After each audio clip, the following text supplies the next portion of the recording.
पूर्णमासी व्रत कथा। नमस्कार भाइयों बहनों, जय माँ गायत्री। आप सभी का मेरे YouTube चैनल शुभकर्मा ही अष्टों में स्वागत है। आज के दिन सुनते हैं पूर्णिमा की व्रत कथा। माना जाता है कि पूर्णिमा के दिन इस कथा को सुनने से व्यक्ति के समस्त मनोरथ पूर्ण होते हैं। आप सभी से विनम्र निवेदन है, अगर आप मेरे चैनल पर पहली बार आए हैं तो प्लीज वीडियो को लाइक, चैनल को सब्सक्राइब और वीडियो को ज़्यादा से ज़्यादा शेयर अवश्य करें, ताकि आपके साथ साथ आपके अपने भी इस कथा का लाभ ले सकें। पूर्णमासी के दिन दान अवश्य करना चाहिए। ऐसा करने से आपके जीवन के सभी मनोरथ पूर्ण होते हैं और जीवन के संकट समाप्त होते हैं। माना जाता है कि पूर्णिमा का जो व्रत करते हैं उनकी कुंडली का चंद्रमा स्वतः ही शुभ फल देने लगता है और उनके जीवन में किसी भी प्रकार की नकारात्मक चीजें नहीं रहती हैं। पूर्णमासी के दिन स्नान का विशेष महत्व बताया गया है, इसलिए पूर्णमासी के दिन अपनी क्षमता के अनुसार दान पुण्य अवश्य करना चाहिए। ऐसा करने से व्यक्ति के जीवन में सुख समृद्धि में बढ़ोतरी होती है, मनोकामनाएं पूरी होती हैं और उसके जीवन में किसी भी प्रकार का संकट नहीं आता है। पौराणिक कथा के अनुसार द्वापर युग में एक बार माता यशोदा ने अपने पुत्र भगवान श्री कृष्ण से कहा कि हे कृष्ण, तुम संसार के रचयिता और पालनहार हो।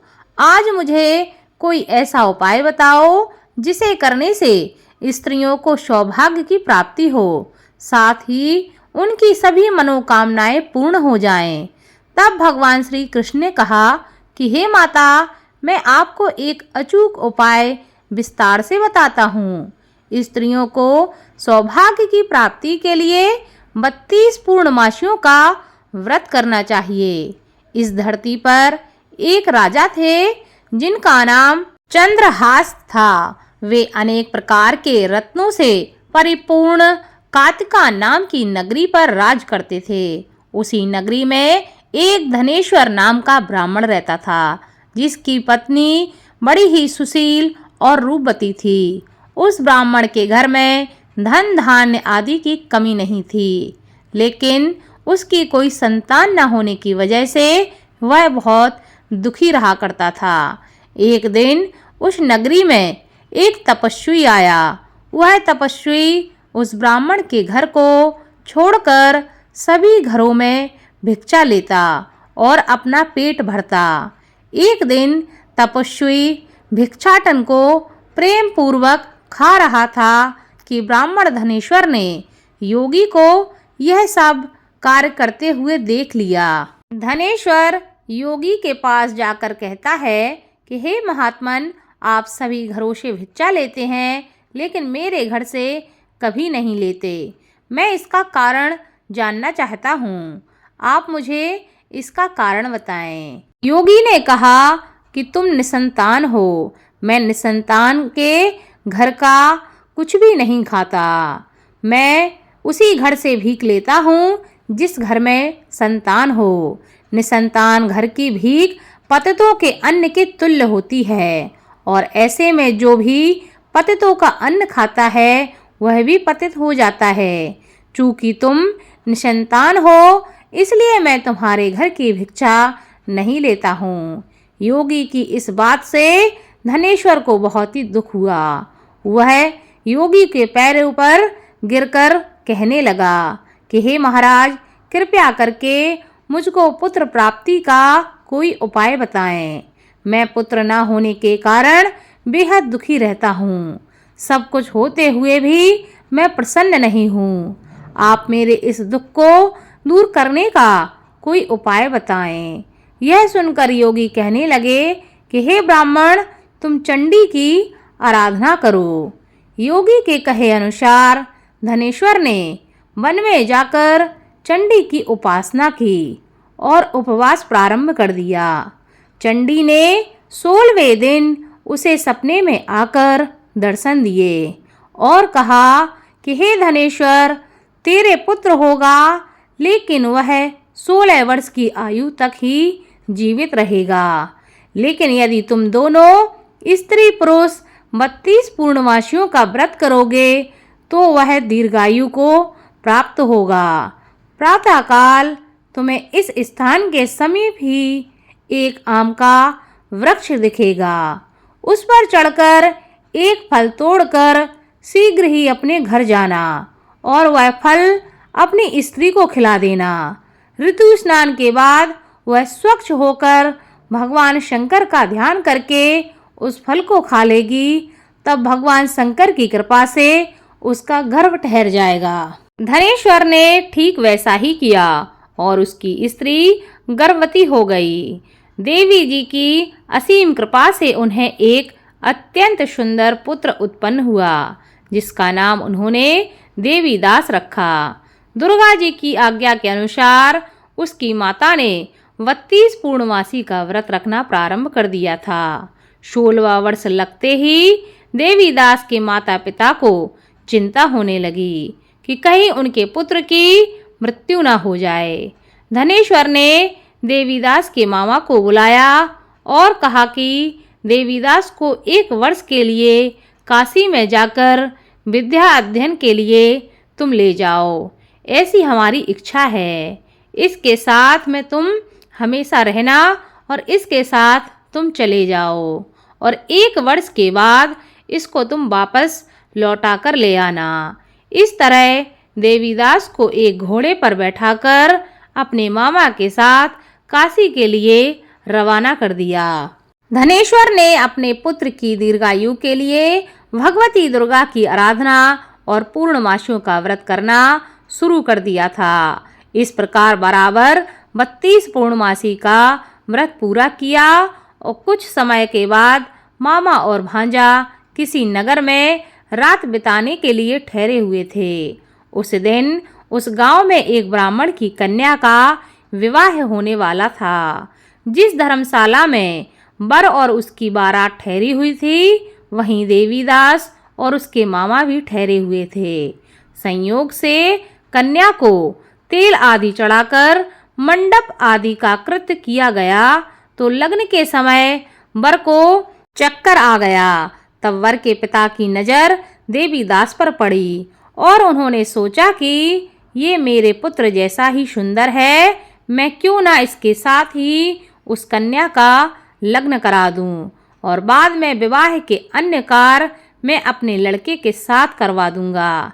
ऐसा सोचकर वर का पिता देवीदास के मामा से जाकर कहता है कि तुम थोड़ी देर के लिए अपने भांजे को हमें दे दो। और उसने अपनी योजना उसके मामा को बताई और मामा से कहा कि मैं तुम्हें कुछ धन भी दूंगा। इसलिए उसका मामा तैयार हो गया। उसने अपने भांजे को दूल्हा बना दिया। यह बात वर के पिता ने स्वीकार कर ली और इस तरह से देवीदास का विवाह उस कन्या के साथ हो गया। पत्नी के साथ वह भोजन ना कर सका और अपने मन में सोचने लगा कि ना जाने यह स्त्री कैसी होगी, लड़के को ऐसा करना सही नहीं लगा। उसकी पत्नी ने उससे पूछा, आप इतने दुखी क्यों हैं? तब उसने सारी बात लड़की को बता दी। तब कन्या कहने लगी कि अब हमारी शादी हो गई है। देव, ब्राह्मण और अग्नि के सामने मैंने आपको ही अपना पति बनाया है, इसलिए अब आप ही मेरे पति हैं। अब मैं आपकी ही पत्नी रहूंगी, किसी अन्य की नहीं। तब देवीदास ने कहा, ऐसा मत करिए, क्योंकि मेरी आयु बहुत कम है। मेरे बाद आपकी क्या गति होगी, इन बातों पर आप जरूर विचार कर लें। परंतु वह स्त्री नहीं मानी। वह कहने लगी, जो गति होगी वह मेरी गति होगी। इसके बाद देवीदास और उसकी पत्नी दोनों ने भोजन किया और प्रातःकाल देवीदास ने अपने पत्नी को एक अंगूठी दी और एक रूमाल दिया और कहने लगा कि हे प्रिय, इसे लो और संकेत समझकर स्थिर चित्त हो जाओ। यदि मैं जीवित रहा तो मैं अवश्य वापस आऊंगा, वरना समझ लेना कि मेरी मृत्यु हो गई है।